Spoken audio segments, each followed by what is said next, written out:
Bueno, cuando planteamos esta exposición hace ya pues, mucho tiempo, que pretendía conmemorar el 75 aniversario del fallecimiento de James Ensor y que ya de por sí era un proyecto bastante ambicioso porque suponía reunir un montón de obras de este artista que prácticamente es inexistente en España. Piensen que de James Ensor solamente existen, que yo sepa, 2 obras en España, la que atesora la colección Carmen Thyssen, que está depositada en el Museo Nacional Thyssen-Bornemisza en Madrid,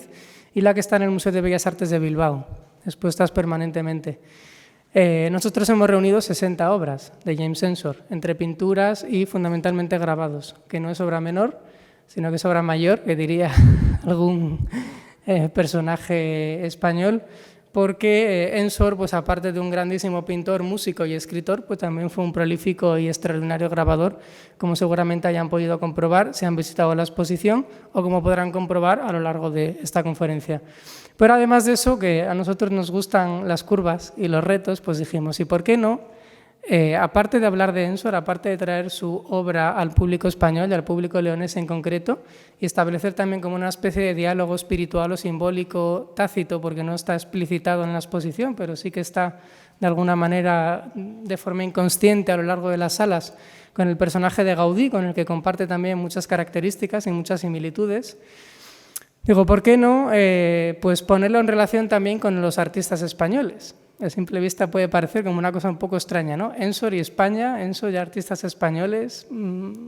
parece que no tiene mucho fundamento, ¿no? Pero cuanto más te pones a investigar, a leer, a descubrir la obra del artista o empiezas a conocerlo, pues más eres consciente, o por lo menos este fue mi caso, más fui consciente de las enormes similitudes y paralelismos que existían entre Ensor y otros muchos artistas españoles, tanto anteriores como sobre todo posteriores a él. Así que una de las tesis de esta exposición pues fue precisamente esta, la de intentar establecer algunos diálogos que fundamentalmente son 3 diálogos, se ve en la exposición, con 3 artistas españoles. Algunos diálogos son muy claros, están científicamente probados, hay mucha literatura al respecto, por ejemplo con Francisco de Goya, que mañana se hablará extensamente sobre ello, o con Darío de Regoyos. Pero luego presentamos o planteamos también, lanzamos al público, al espectador, como preguntas abiertas, sin respuesta, pues una serie de paralelismos entre Ensor y otros artistas, en concreto en España, que es lo que yo voy a intentar hacer a lo largo de esta conferencia. Aparte de hablar de Goya y de Regoyos, lógicamente, pues hablaré también de otros muchos artistas, bueno, otros cuantos, 2 o 3 artistas españoles, que, como digo, sin establecer una especie de axioma o sin decir de manera taxativa, firme y clarísima que hay una influencia de Ensor en ellos, no es este el caso en algunos de ellos, en otros sí, que lo iremos viendo poquito a poco,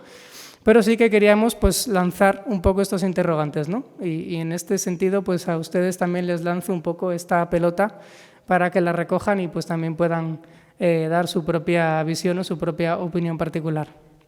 Bueno, así que lo que voy a hacer en esta conferencia es, como he titulado precisamente esta ponencia, James Ensor y España, un viaje de ida y vuelta. Lo de un viaje de ida y vuelta puede parecer a simple vista que Ensor estuvo en España y que hizo un viaje de ida y vuelta, ¿no? Bueno, pues no estuvo nunca en España, sí que le hubiera gustado, de hecho lo sabemos muy bien porque se lo dice a un amigo suyo, español precisamente, que es Darío de Regoyos, en esta famosísima, celebérrima carta tan exhaustivamente citada por todas partes,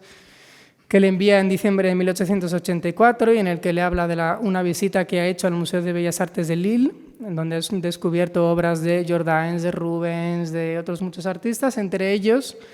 le dice pues estas famosísimas frases de que ante estas pinturas españolas se me heló la sangre en las venas. Deseo ardientemente ver a Velázquez y visitar España.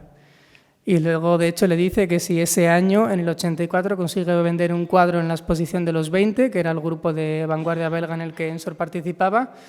pues que sin duda alguna iría a España. ¿Qué pasó? Que el pobre Ensor no vendía un cuadro en los 20, porque no vendía prácticamente ningún cuadro en aquella época. Era un artista pues bastante poco valorado, por así decirlo, por la crítica, por los grandes coleccionistas, y que era valorado por personajes de vanguardia o por sus propios amigos, pero no por el gran público. En aquel momento Ensor, que es todavía muy joven, aquí les traigo un autorretrato de un año anterior, de 1883, que se conserva en el Museo de Arte de Ostende. Más o menos esta época es en la que Ensor visita Lille, y en esta época ya sabemos que a Ensor le interesa el arte español y le interesa España. Pues como digo, en aquella época no tiene mucho dinero. Bueno, este viaje que Ensor pretende hacer a España nunca se realiza, pero el título de mi conferencia viene por otro lado. El hecho de llamarlo un viaje de ida y vuelta se refiere a que voy a hablar de dos cosas fundamentalmente, dividida en dos partes. En la primera parte voy a hablar de alguna manera la influencia del arte español en Ensor, y en la segunda parte voy a hablar de la influencia de Ensor en el arte español. Es decir, vamos a hacer un viaje de ida hacia Ensor y de vuelta. Es decir, lo que Ensor toma de alguna manera de los artistas españoles, lo devuelve de otra manera, vamos a ver, a los artistas españoles. Esto es lo que voy a intentar hacer, aunque suene un poco pretencioso, pero lo que voy a intentar hacer en estos 50 minutos de conferencia. Bueno, y como les comentaba, pues tenemos esta carta que le envía Ensor a Regoyos en 1884, en la cual hace referencia a Velázquez, por supuesto, y a España, y a estas pinturas españolas. Pero, ¿a qué se refería Ensor cuando decía estas pinturas españolas? Bueno, pues se refería a estas pinturas españolas en concreto. ¿Por qué lo sabemos? Pues porque las comenta brevemente anteriormente en la carta. Le debe de impactar tantísimo que luego ese mismo año le manda otra carta, según nos cuenta Xavier Tricot, al matrimonio Rousseau, a Maguette y Ernest Rousseau, que fueron dos amigos de Ensor, y también le cuenta exactamente lo mismo. De hecho, hay algunas frases que parecen repetidas. O sea, casi parece que se autocopia para contar a sus dos amigos exactamente lo mismo. Y lo que ve son estos dos cuadros, Las Viejas o El Tiempo, tiene diferentes títulos, de Goya a la izquierda, y esta otra obra a la derecha, que en aquel momento se atribuía a Goya, pero que hoy en día se sabe que en realidad es un discípulo suyo, que es Eugenio Lucas Velázquez, que hace esta obra inspirándose en un grabado de Goya, que es El Agarrotado, que es uno de los primeros grabados que publica Goya, antes de comenzar toda su producción de obra gráfica, que va a ser la que más va a influir al propio James Ensor.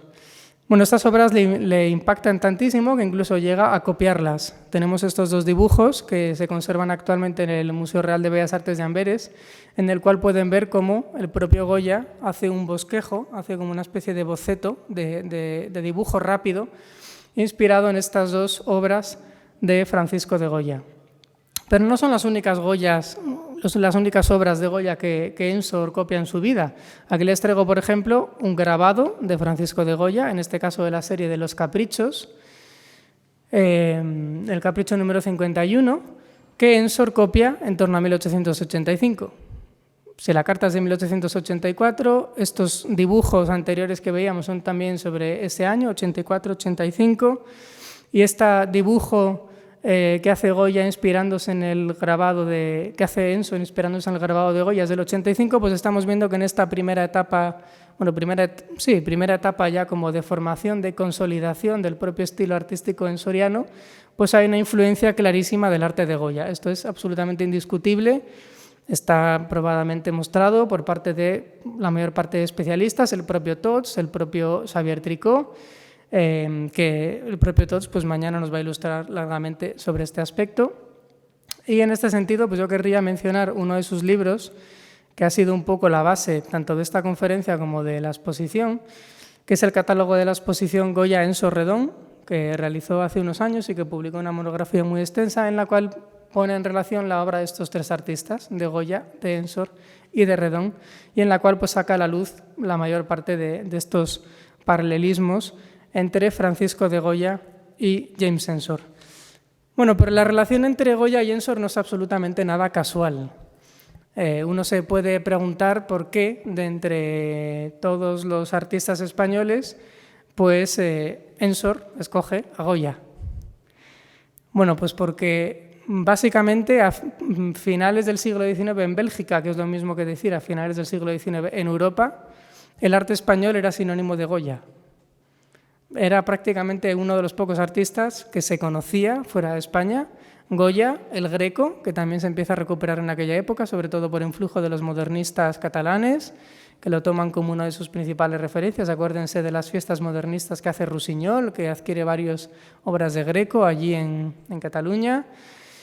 Por supuesto, a los grandes maestros de la tradición barroca española, como Velázquez, maestro indiscutible, que se considera el abuelo, de alguna manera, de los pintores españoles. Zurbarán, Murillo, Valdés Leal, todos estos grandes artistas del barroco español, pero sobre todo, fuera de España, el arte español es Goya.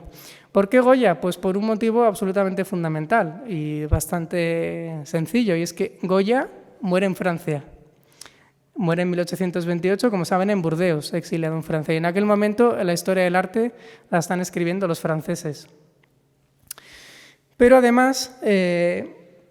Ensor tiene, aparte de influirse, de inspirarse enormemente en Goya, que luego retomaremos este aspecto un poquito más adelante, por ser sinónimo de gran maestro del arte español, porque Ensor bebe absolutamente de todos los maestros de todas las escuelas nacionales, pues hay en la obra de Ensor una serie de, un interés por temas españoles. No solamente por artistas españoles, sino por temas en general de la tradición española. Por ejemplo, hace cuando es muy joven, cuando tiene apenas 19, 20, 21 años más o menos, una serie de dibujos, muchísimos, 30 o 40 más o menos, que se conservan en el Museo Real de Bellas Artes de Amberes y que tradicionalmente se identificaban como dibujos inspirados en el Quijote, pero que actualmente pues, los diferentes estudiosos de la obra de Ensor pues ya lo están empezando a poner en duda. Empiezan a considerar que son dibujos que están inspirados en soldados españoles, ciertamente, pero no directamente relacionados con el Quijote. ¿Por qué soldados españoles? Bueno, pues algún autor habla de a lo mejor una posible inspiración o referencia al asedio de Ostende, que tiene lugar a principios del siglo XVII, 1605-1606 más o menos, en el que las tropas españolas pues, llegan allí a través de los duques Alberto e Isabel, etc. Bueno, saben perfectamente que hoy en día, y esto es un aspecto muy importante, fundamental para entender la relación entre Ensor y los artistas españoles, pero no solamente Ensor y artistas españoles, sino la relación entre el arte belga y el arte español, que tiene muchísimos paralelismos y muchos puntos de conexión. Hoy en día los españoles, como es habitual en nosotros, pues tendemos o a tergiversar o a olvidar parte de nuestra historia, ¿no? Que esto es algo absolutamente impensable, por ejemplo, en Inglaterra, en Francia, en Irlanda o en Alemania. Pero piensen que la mitad de Bélgica fue española, hace no tanto tiempo, hace unos cuantos siglos. La mitad de Bélgica y lo que hoy en día son los Países Bajos, es decir, toda la zona de Flandes, toda la parte flamenca perteneció directamente al Imperio Español, es decir, eran posesiones españolas y por lo tanto pues había un flujo constante, no solamente de información, de personas, sino también y especialmente de obras de arte entre Flandes y España. Esto, lógicamente, no es un aspecto que se pueda cortar de raíz con la independencia o con la configuración de un país, es algo que pervive, que continúa. Piensen en la enorme variedad y cantidad de arte flamenco que pueden encontrar en España, flamenco o hispano-flamenco. Háganse, por ejemplo, una visita al Museo del Prado y verán todos los artistas flamencos que todos los reyes españoles o monarcas españoles fueron coleccionando. Desde Juan de Flandes, que por algo se llama de Flandes, hasta Van der Weyden, Van Eyck,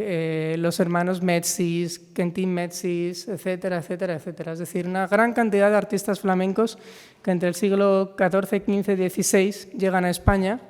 a empezar a, pues, por un lado, trabajar, porque era parte del imperio, como les digo, pero también que empiezan a influir enormemente en el arte español. Ahí tenemos el estilo, por ejemplo, hispano-flamenco. Artistas españoles que van a Flandes hay menos, lógicamente, porque en aquella época había un desarrollo artístico bastante mayor. Pero con todo esto lo que les quiero explicar y lo que quiero que tengan en cuenta es que la relación histórica entre Flandes y España pues, fue enorme, fue grandísima. Y esto, lógicamente, pues, formaba parte del imaginario colectivo, de los intereses, de la historia, de la personalidad y también de la propia formación de los artistas en la Bélgica del siglo XIX, que, como saben, pues, es un invento bastante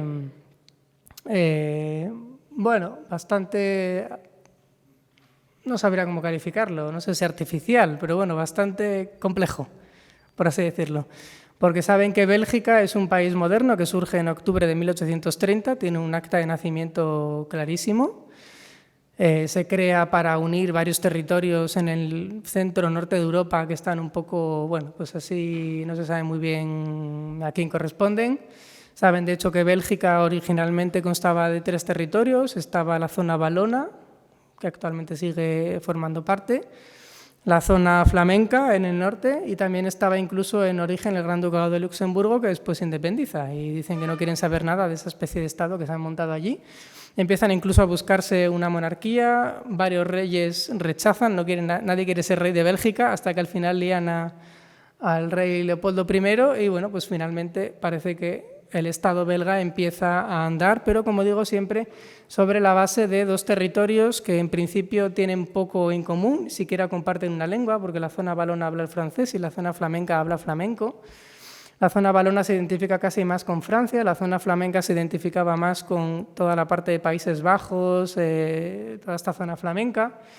Y en la configuración de este nuevo Estado, como es habitual en el siglo XIX, cuando se crean o bien por agrupación o bien por separación los nuevos Estados,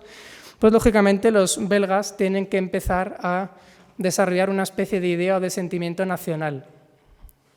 Que bueno, el tiempo dirá si lo consiguieron. Pero en este sentido, en este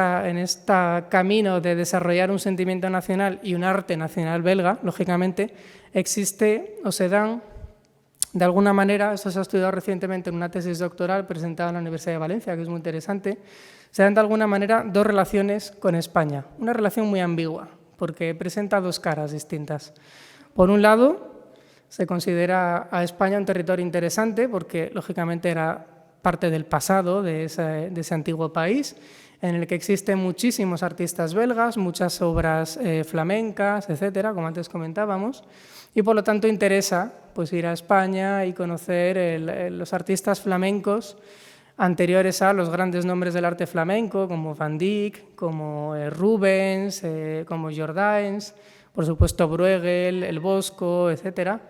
Pero por otro lado, pues se configura esta especie de imagen de leyenda negra española, ¿no? En torno sobre todo a la figura de Felipe II, del duque de Alba, etcétera, porque lógicamente pues, los flamencos y los belgas pues, necesitan un relato, ¿no? Para poder justificar, para poder crear pues, esta idea de nación, esta idea de sentimiento nacional. Y lógicamente pues, Ensor, al igual que el resto de artistas, participa de esta vertiente. Les traigo aquí, por ejemplo, un grabado que hace James Ensor en torno a 1893, que titula Auto de Fe, en el que representa a Felipe II, ahí lo tienen, en el medio de perfil, una imagen muy reconocible, ardiendo en las llamas del infierno, de alguna manera, como el propio Ensor lo identifica, junto con los supuestos ajusticiados que la Inquisición había quemado en la hoguera. Bueno, toda esta idea de la leyenda negra, de la Inquisición, bueno, ya conocen todas estas ideas en torno al pasado histórico español, pero que en Bélgica tienen muchísima importancia. Pero a lo que vamos ahora y que nos interesa es sobre todo esta otra vertiente, porque empieza a desarrollarse a partir de los años de 1830, pero sobre todo a partir de los años 60, un interés por parte de los belgas muy importante por España. En concreto, a partir del año 1862, en que Leopoldo II de Bélgica, que les traigo una foto con esta cara de pocos amigos, fotografiado de paisano por Nadar, este grandísimo fotógrafo parisino que fotografió a la gran personalidad de la Europa de la época. Leopoldo II de Bélgica, cuando todavía es príncipe, en el 65 ya asume el trono de Bélgica, pero en el 62 todavía es príncipe y está formándose para recibir la corona, pues hace un viaje bastante importante por Europa, visita varios países europeos, como una especie de Grand Tour o algo así, para formarse, también ya con vistas a sus intereses coloniales, porque ya de aquellas estaba él rumiando las posibilidades de poder expandir su imperio colonial, pero pues viene a España. En 1862 Leopoldo II viaja a España. Y a partir de ese momento, de ese año, empieza lo que va a ser un enorme interés por España por parte de los artistas belgas.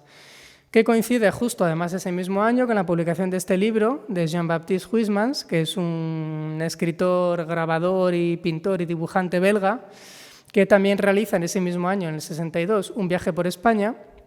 y que publica ese mismo año este libro, Les Voyages Illustrés en España y en Algeria, porque de aquellas, pues lo de visitar España y visitar África iba como en el mismo lote, ¿no? Es como quien visita hoy en día, pues no lo sé, Bélgica, por ejemplo, que se visita Brujas, Gante y Amberes. Va en el mismo lote. Pues de aquellas había que visitar España y África, o el norte de África, porque representaban de alguna manera, piensen que estamos en esta época del romanticismo, del exotismo, de la búsqueda de otros imaginarios, de la búsqueda de otras realidades distintas a la europea. En este momento en el que, como dijo Francisco Calvo Serrayer, pues se configura el mito romántico de España, ¿no? La imagen turística española de las castañuelas, los bandoleros, las gitanas, los flamencos, las corridas de toros, la arquitectura hispano-árabe, hispano-musulmana, etc. La ruina, todas estas cosas se ven muy bien en este propio grabado de Huysmans y, por lo tanto, pues España en este momento empieza a interesar. No solamente en Bélgica, también en Italia, también en Francia. Piensen, por ejemplo, en la ópera Carmen de Bizet, que se estrena en 1875. Piensen en los viajes de Washington Irving, en los cuentos de la Alhambra. Piensen en todos los viajes de Arken Huntington, que son un poquito posteriores, fundador de la Hispanic Society. En fin, hay todo un clima en Europa a finales del siglo XIX que convierte a España como en una especie de pozo sin fondo de donde sacar todos los exotismos, imágenes curiosas y que se relaciona sobre todo mucho, como antes decíamos, con África. Pero lo que nos interesa ahora es Bélgica, y en Bélgica a partir del viaje de Leopoldo II en 1862 y sobre todo también a partir de la llegada de la Unión en los años 40 del siglo XIX, del ferrocarril entre Bruselas y París, y a finales de los años 40 las primeras líneas ferroviarias en España. Piensen, por ejemplo, que es también los años y las décadas de la máxima expansión del ferrocarril en España. El tren llega a León, por ejemplo, en 1863. Luego, lógicamente, es mucho más fácil ya moverse. Si desde Bruselas a París hay tren directo y desde París a España, pasando por Hendaya, hay tren también y comunicaciones muy fáciles, pues es mucho más fácil viajar cómodamente, entre comillas, que no era el AFLO ni el AVE de hoy en día, pero bueno, era más cómodo viajar en el ferrocarril de 1863 que a mano, que en una carretilla o que en un burro, como a principios del siglo XIX. Bueno, el caso es que Leopoldo II de Bélgica pues tiene muy claro que para la conformación nacional de la identidad belga y de los artistas belgas es muy interesante poder descubrir todo el arte flamenco que se había hecho en España. Por lo tanto, pues genera un proyecto muy interesante que es hacer como una especie de museo de copias o de réplicas del arte flamenco en el mundo. Que esto, si lo hiciéramos en España, sería absolutamente inagotable. Pero él pues lo que hace es becar a 3 artistas, que son estos 3 que les traigo aquí, Constantin Monnier, Frank Mertz y Edmond Lambrich. El primero de ellos bastante conocido, bastante famoso, los otros 2 bastante poco conocidos. De hecho, no he conseguido, por ejemplo, del último, un autorretrato en ningún sitio, ni en bibliografía, yo creo que no sé, ni se autorretrató ni le retrataron, pero bueno. Estos 3 artistas les beca en el año 1882 para que se vengan a España y para que se dediquen a realizar copias del Museo del Prado, copias de los grandes maestros del arte flamenco. En concreto, Constantin Monnier se viene no solamente al Museo del Prado, sino también le encargan copiar el retablo mayor de la Catedral de Sevilla que había hecho Pedro de Campaña. Pedro de Campaña, que era un artista flamenco que se vino a España también. Por lo tanto, pues todos estos artistas viajan en torno a los años 80, van al Museo del Prado, ven el arte flamenco, pero también, y lo que es más importante, ven a todos los grandes maestros españoles. Ven a Goya, ven a Velázquez, ven a Zurbarán, ven a Murillo, ven a Valdés Leal, ven a todos los grandes artistas de la escuela española y se vuelven a Bélgica y a partir de allí pues empiezan a desarrollar una obra interesantísima. Pero a partir de ese momento otros muchísimos artistas belgas empiezan a viajar a España. Yo les he traído solamente 3 muy interesantes porque van a ser después amigos directos y personales de James Ensor. Pero otros muchísimos artistas belgas se vienen a España. Theo van Rysselberghe, por ejemplo, que viaja a España en el año 82, Felicien Rops,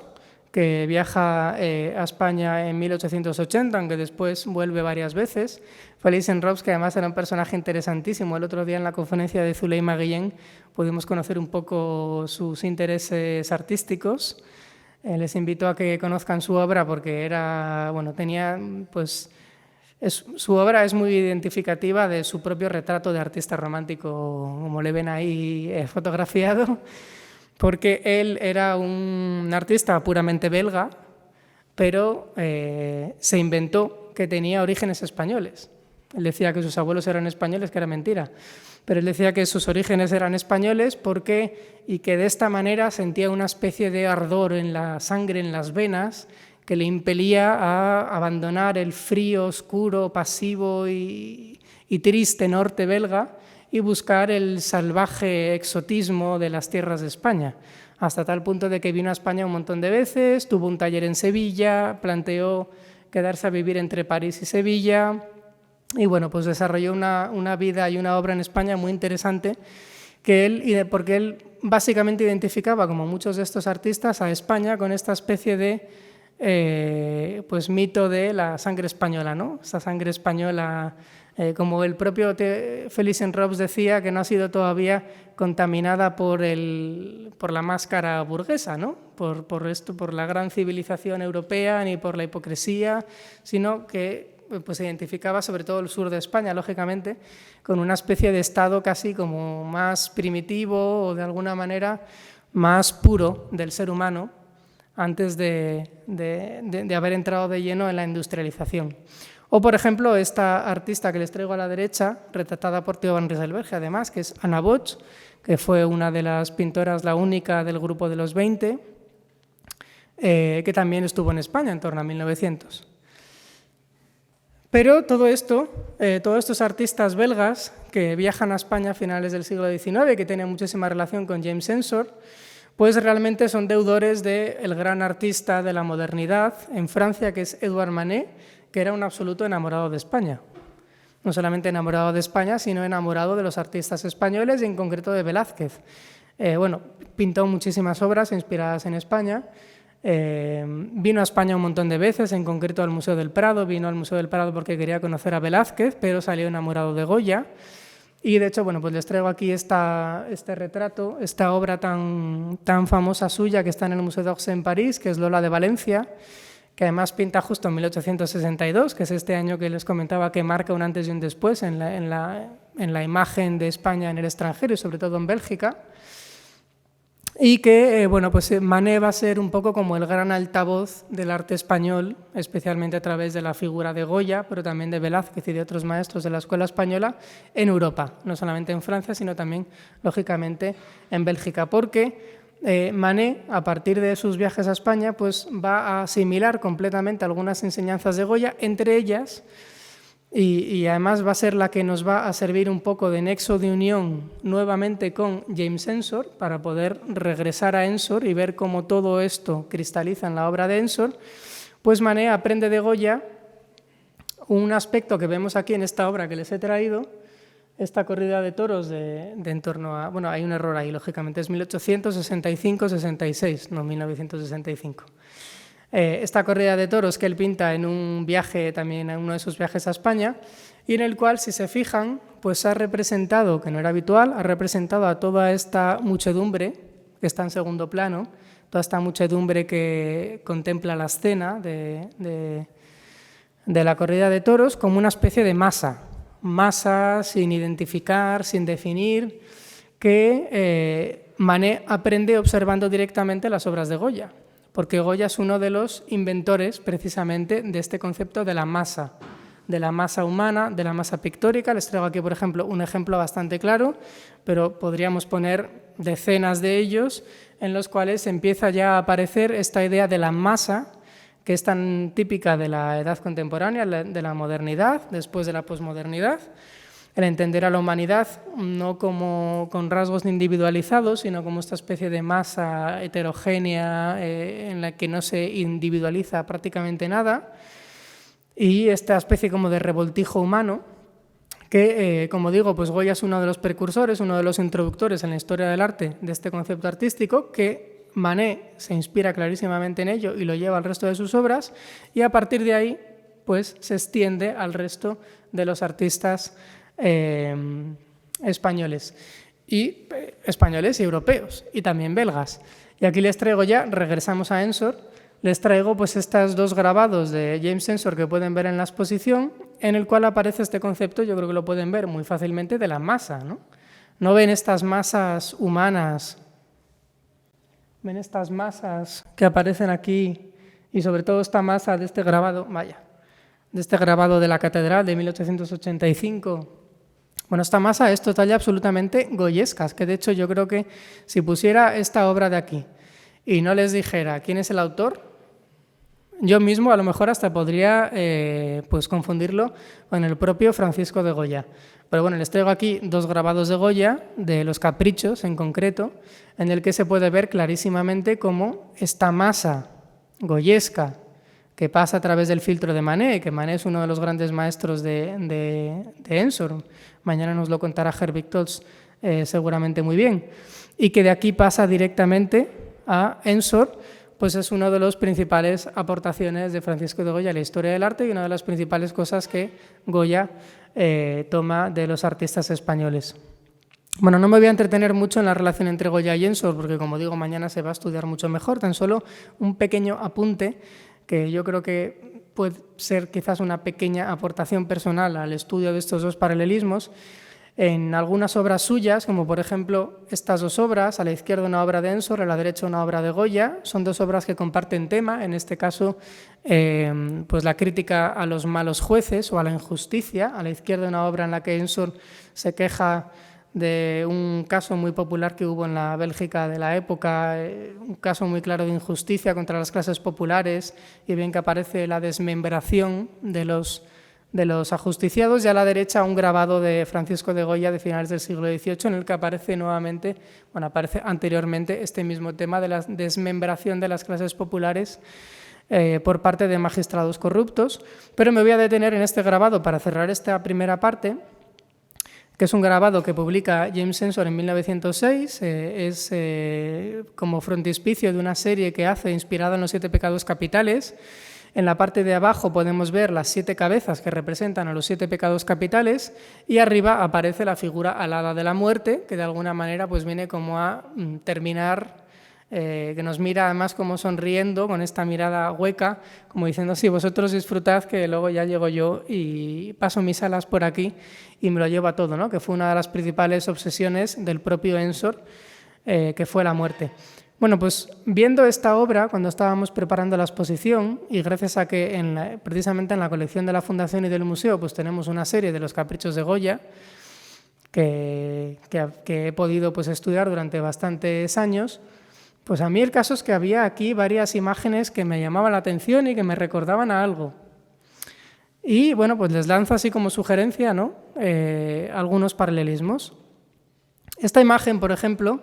de Ensor, que representa la pereza, con este gorro de dormir, con los ojos cerrados, abriendo la boca, mirando hacia arriba en un bostezo. La pereza, luego está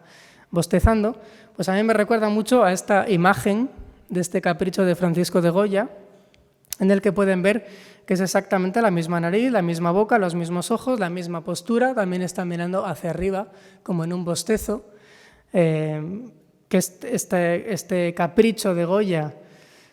que en aquella época tuvo muchísima difusión en toda Europa y en toda Bélgica, no solamente a través de las reproducciones de grabados, a través de los textos de Baudelaire, de Théophile Gautier, de otras muchísimas monografías y críticos que empiezan a publicar en aquella época, sino también a través, por ejemplo, de uno de los artistas que exponen en 1886 en el grupo de los 20, como es Odilon Redon, que presenta una serie inspirada precisamente en los Caprichos de Goya, el homenaje a Goya.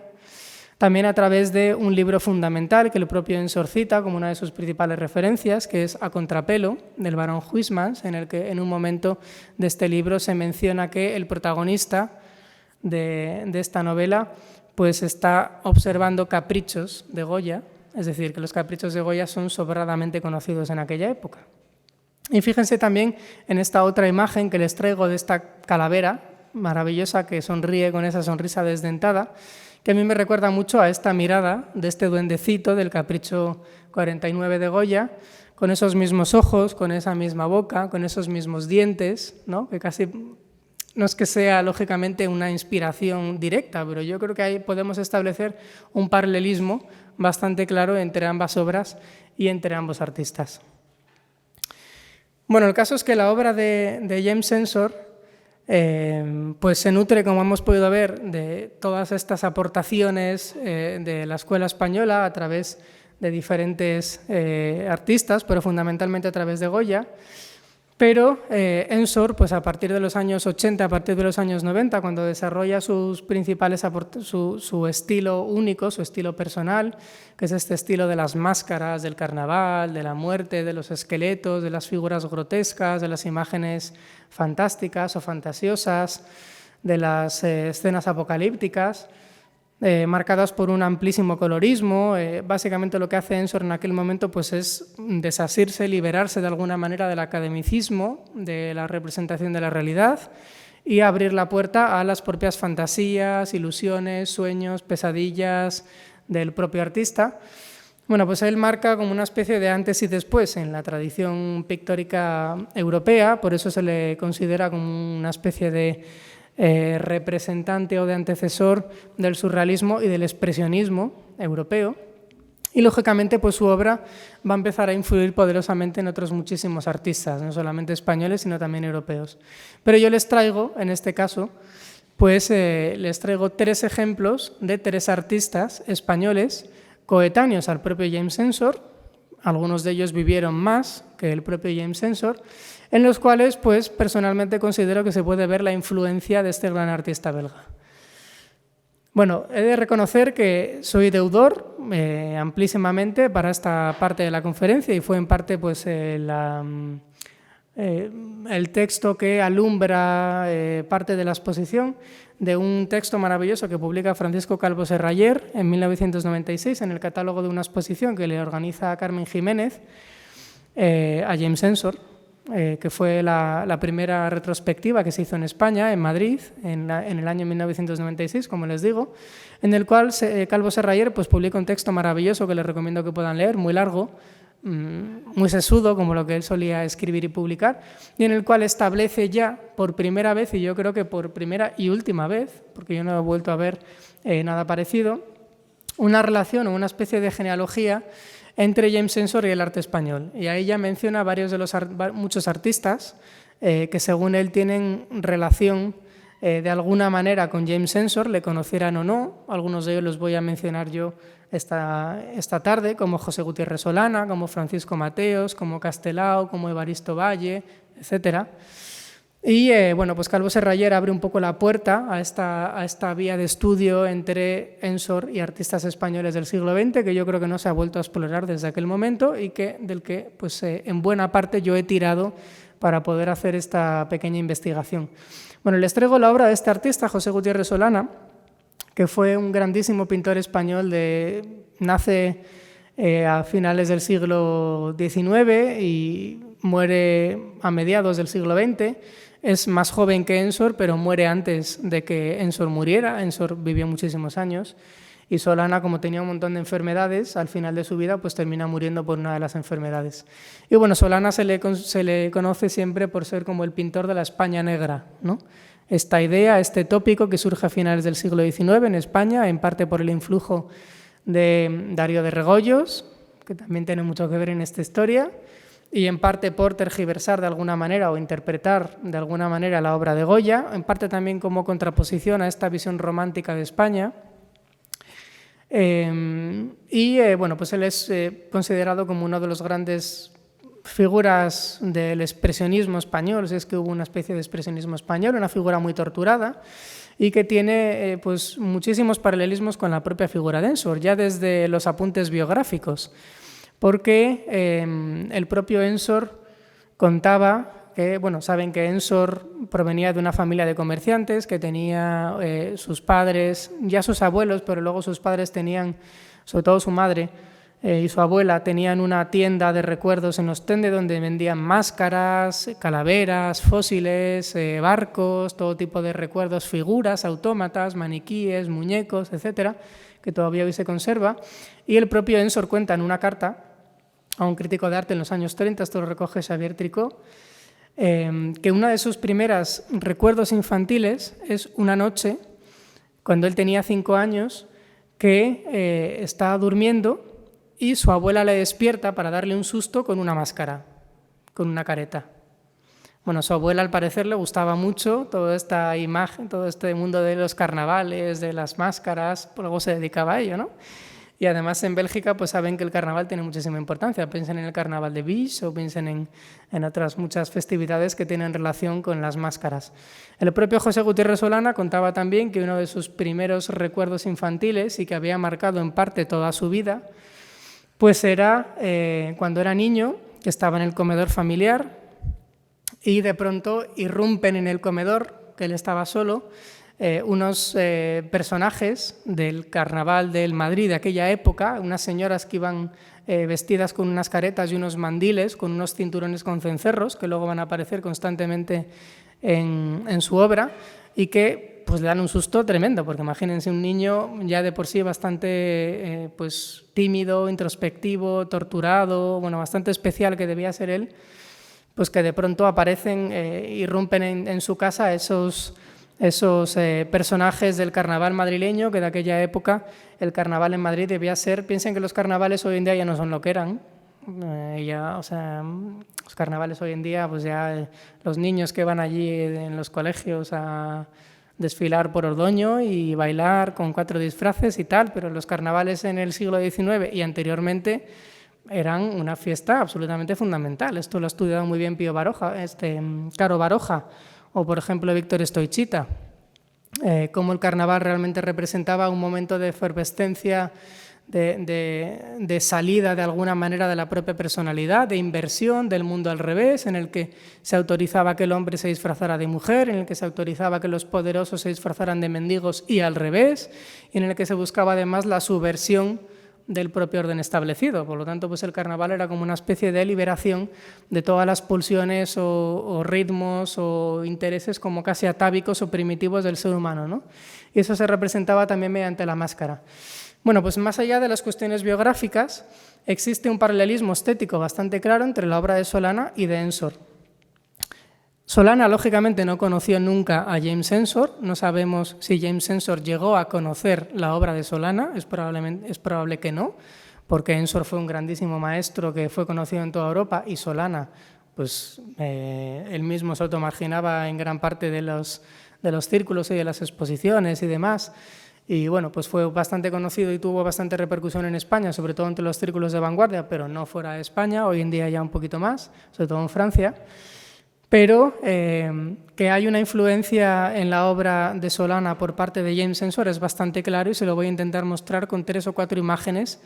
en estos pocos minutos. Empezando por este primer autorretrato, que ya ha sido señalado por otros autores antes que yo, como una obra pues, bastante ensoriana, ¿verdad?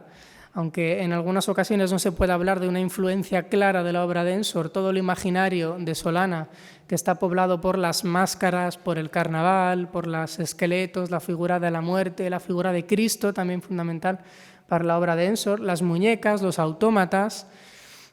todo este mundo inquietante. Piensen que en 1915 Freud publica este libro con este título alemán impronunciable, pero que podemos traducir al español como Lo inquietante, ¿no? Él habla de que lo inquietante es precisamente lo muerto que parece vivo y lo vivo que parece muerto, y habla de los maniquíes, de las muñecas, de las máscaras. Eso es precisamente lo que Solana intentaba despertar en el espectador, esta sensación como de inquietud, de angustia vital que él mismo debía de sentir, porque era un personaje bastante torturado,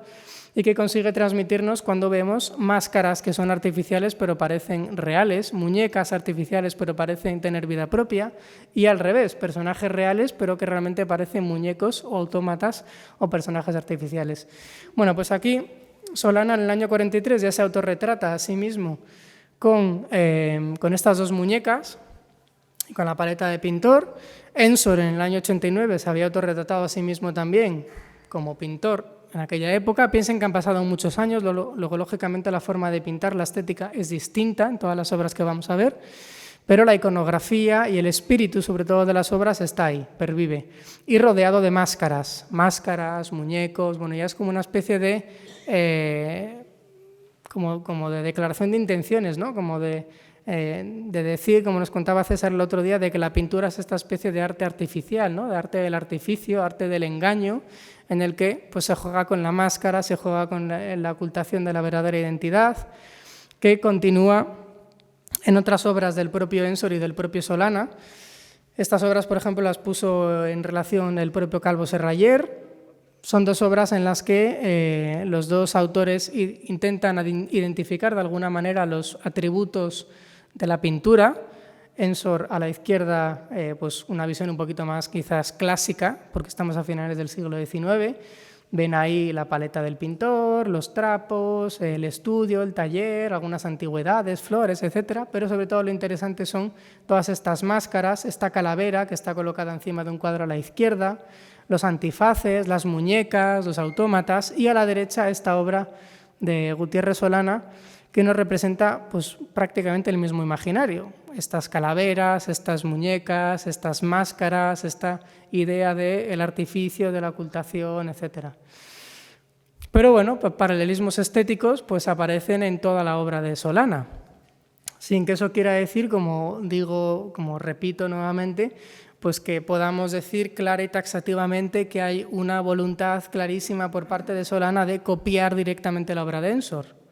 Claramente puede que no la hubiera, pero sí que hay pues, toda una serie de influencias o de paralelismos estéticos que yo creo que son bastante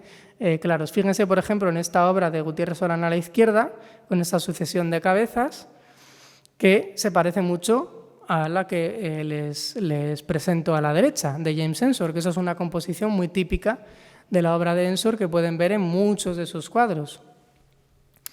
Esta obra de Solana a la izquierda, El fin del mundo, que está muy inspirada mismamente en el propio arte flamenco, pues seguramente les recuerde pues, a todas estas escenas de la peste, del fin del mundo de Bruegel, del Bosco, etc., pero que también nos recuerda mucho a muchas obras de James Ensor, como por ejemplo esta que les traigo arriba, aquí, porque está en la exposición, la entrada de Cristo en Bruselas el martes de Carnaval. Más paralelismos entre la obra de ambos. Fíjense, por ejemplo, en estas dos obras que también siguen en relación con esta idea de la muerte que obsesionaba a Solana, de la angustia existencial, de la búsqueda del sentido de la vida, de la calavera, etc. Y les traigo esta otra obra que, como digo, pues también creo que es una pequeñita y modesta aportación al estudio de estos diálogos, porque la obra que les traigo a la izquierda es una obra de la colección de la Fundación, de la colección Fundos y de la colección del museo, que lleva aquí mucho tiempo. Y la obra de la derecha es una obra de José Gutiérrez Solana. Y la obra que tienen a su derecha pues es una obra de James Ensor.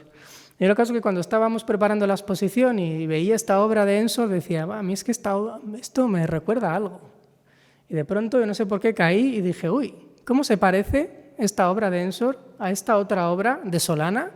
Que justo da la casualidad de que tenemos aquí en el museo. Entonces ya me puse a investigarlo con un poquito más de calma y fíjense, es que cuanto más se mira, yo creo que más claros son los paralelismos entre ambas obras. Se lo voy a ir mostrando poquito a poco. Por un lado, la composición del cuadro.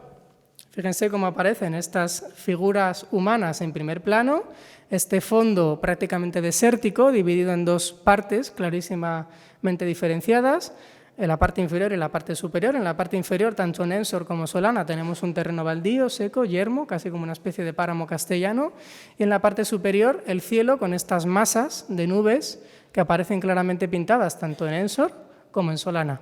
Pero es que además la propia composición de las figuras, pues ven que es prácticamente muy parecida. Estas tres figuras, estas tres grandes diagonales que aparecen en los tres cuadros, incluso estos dos personajes arriba y abajo, arriba y abajo, arriba y abajo, este otro que cierra la composición de manera muy vertical,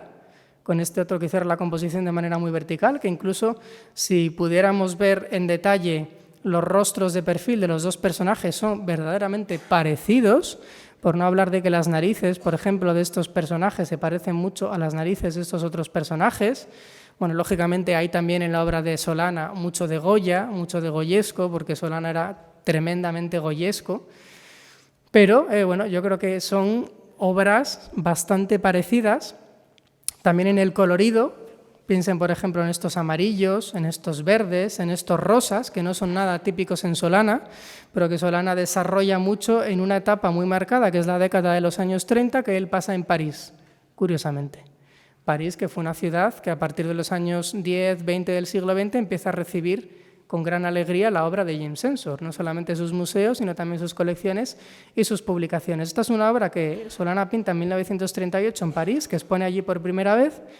y esta obra de Ensor, él la pinta en 1891, pero la expone en 1893, en la última exposición del Círculo de los 20, una exposición en la que participa Darío de Regoyos, cuyo catálogo Regoyos se trae a España.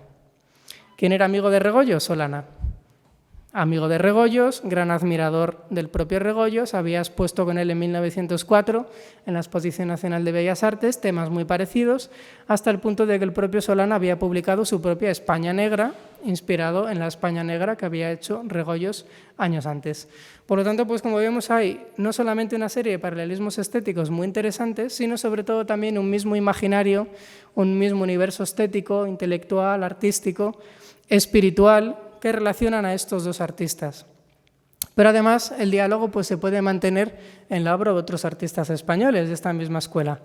Les traigo, por ejemplo, de manera muy rápida y esbozada, la obra de Francisco Mateos, que fue un artista que vivió en su mayor parte en el siglo XX, un artista pues, hoy en día no está muy valorado ni reconocido y tampoco conocido, pero en aquella época pues, sí que tuvo sus momentos de reconocimiento. Luego fue un artista muy político, muy posicionado ideológica y políticamente, y bueno, pues yo creo que por ello pues también no ha tenido gran fortuna, pero este es un artista que empieza en el realismo social y que en 1926 se decide marchar a Alemania. Allí entra en contacto con el grupo Der Blaue Richter de los expresionistas alemanes en Múnich, y en 1927 se marcha a Bélgica. Y allí sabemos que Francisco Mateos conoce personalmente y entabla una relación personal con James Ensor y con Constant Permeke, otro de los grandes artistas del expresionismo belga. Y a partir de ese año, a partir del 1927, luego en el 29 vuelve otra vez a viajar por Europa y se regresa a España, pues a partir de ese año su obra cambia y empieza a introducir en sus pinturas, como pueden ver en estas obras que les traigo aquí, aspectos muy inspirados en la obra del propio James Ensor. No solamente pues, esta concepción del color o esta concepción tan libre, que estoy seguro de que les está recordando a obras de Ensor que hemos visto anteriormente, sino también la idea de la máscara, de la calavera, en fin, de todo este imaginario pues, típicamente ensoriano. Y otro personaje que viaja también a Francia, que viaja también a Bélgica, que en este caso no sabemos, no tenemos constancia documental de que llegara a conocer a James Ensor, pero está en Bélgica en los mismos años en los que Ensor está creando, pues en los que sigue todavía creando y sigue reconocido, pues es este asturiano, Evaristo Valle, un poquito más joven que Ensor, porque Ensor nace en 1860 y él en 1873 y muere en 1951. Ensor había muerto en 1949, luego sus carreras prácticamente discurren paralelas, que también está asociado al expresionismo español y que, como pueden ver, bueno, hay muchas más obras suyas. Yo he traído dos que he podido conseguir en buena calidad, porque tampoco es un artista pues demasiado famoso que goce de grandes reproducciones, en los cuales pues, podemos ver que tanto el sentido del color como el sentido de la composición de la obra, como sobre todo el tema,